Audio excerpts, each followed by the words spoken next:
প্রত্যেকটা হলে বিক্ষোভ মিছিল হচ্ছে, প্রত্যেকটা বিশ্ববিদ্যালয়ে প্রত্যেকটা এরিয়ায় বিক্ষোভ মিছিল হচ্ছে। আমরা তাৎক্ষণিক প্রতিবাদের অংশ হিসেবে এখন প্রতিবাদ জানিয়েছি। আশা করি আমরা অলরেডি খবর পেয়েছি আমাদের শিক্ষার্থীদের প্রতিবাদের মুখে যেটি আগামীকালকে হওয়ার কথা ছিল, চেম্বার জজ আদালতের কাছে ইয়া করা এবং সেটি স্থগিত, রায়টিকে স্থগিত করা, সেটি আগামীকালকে হওয়ার কথা থাকলেও এটি আজকে হয়েছে।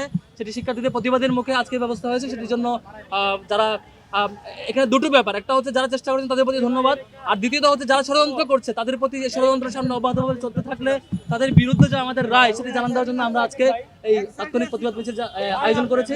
আমি কথা নিয়ে অনুরোধ করবো আমাদের আবু সাদিক মোহাম্মদ কায়েম ভাইকে।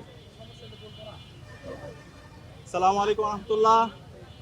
প্রিয় ঢাকা বিশ্ববিদ্যালয়ের শিক্ষার্থীরা, প্রিয় দেশবাসী, আপনাদেরকে আমরা অনুরোধ করব, ডাকসু নির্বাচন সহ বাংলাদেশের সকল ছাত্র সংসদ নির্বাচন বন্ধ করার জন্য বিভিন্ন ধরনের ষড়যন্ত্র এবং চক্রান্ত হচ্ছে।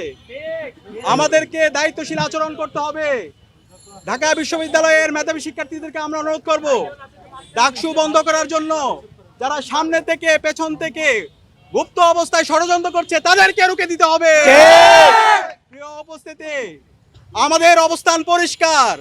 9 তারিখ ডাকসু নির্বাচন হতে হবে। এটা আমাদের জুলাইয়ের শহীদদের দাবি, এটা ঢাকা বিশ্ববিদ্যালয়ের 40,000 শিক্ষার্থীর দাবি। ডাকসু নির্বাচন 9 তারিখে হবে। শিক্ষার্থীরা তাদের নির্বাচিত প্রতিনিধিদের মাধ্যমে আগামীর স্বপ্নের ঢাকা বিশ্ববিদ্যালয় বিনির্মাণ করবে। আমরা সবাইকে আহ্বান করব, সবাই যেন সজাগ থাকে, সকল ষড়যন্ত্রকারীদেরকে যেন আমরা আইডেন্টিফাই করে তাদের বিরুদ্ধে যেন আমরা ঐক্যবদ্ধভাবে অবস্থান পরিষ্কার করতে পারি।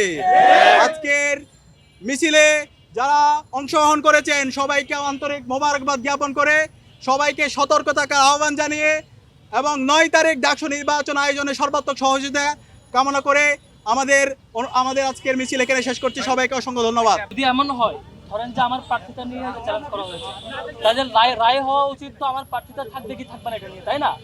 রায় হওয়া তো এটা হওয়া উচিত না যে ডাকসু স্থগিত হবে। যখন আপনি স্পেসিফিক রায়ে আসেন না যে এস এম ফরহাদের প্রার্থিতা থাকবে কি থাকবে না, সেই রায়ে আসেন না, সেই রায়ে না এসে যখন আপনি প্রার্থিতা ডাকসু নির্বাচন বানচালের দিকে আগান, তাহলে বুঝতে পারে যিনি রিড করার আগে যিনি প্রস্তুতি নিয়েছেন, যিনি আইনজীবী ছিলেন, যিনি সামগ্রিক ব্যবস্থাপনা আছেন, প্রত্যেকেই এই ষড়যন্ত্রের। আমরা প্রত্যেককে আমি বিশ্ববিদ্যালয় শিক্ষার্থীদেরকে অনুরোধ করবো, যারা এই রিটের সাথে জড়িত ছিল, যারা সেই টু দি পয়েন্ট রায় না দিয়ে, যার ব্যাপারে রিট হয়েছে, আমার ব্যাপারে রিট হয়েছে, আমার প্রার্থী থাকবে কি থাকবে না এই রায় না গিয়ে সরাসরি ডাকসু বানচালের দিকে যাচ্ছে, পুরো প্রক্রিয়া যারা জড়িত প্রত্যেককে আমরা মার্ক করবো। প্রত্যেকটা শিক্ষার্থীরা আগামীতে লাল কার্ড দেখাবে আগামী 9 সেপ্টেম্বর।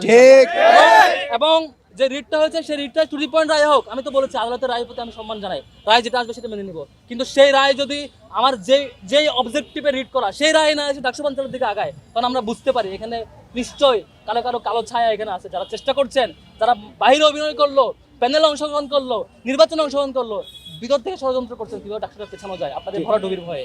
আমরা এটি প্রতিহত করবো ইনশাল্লাহ। Thank you.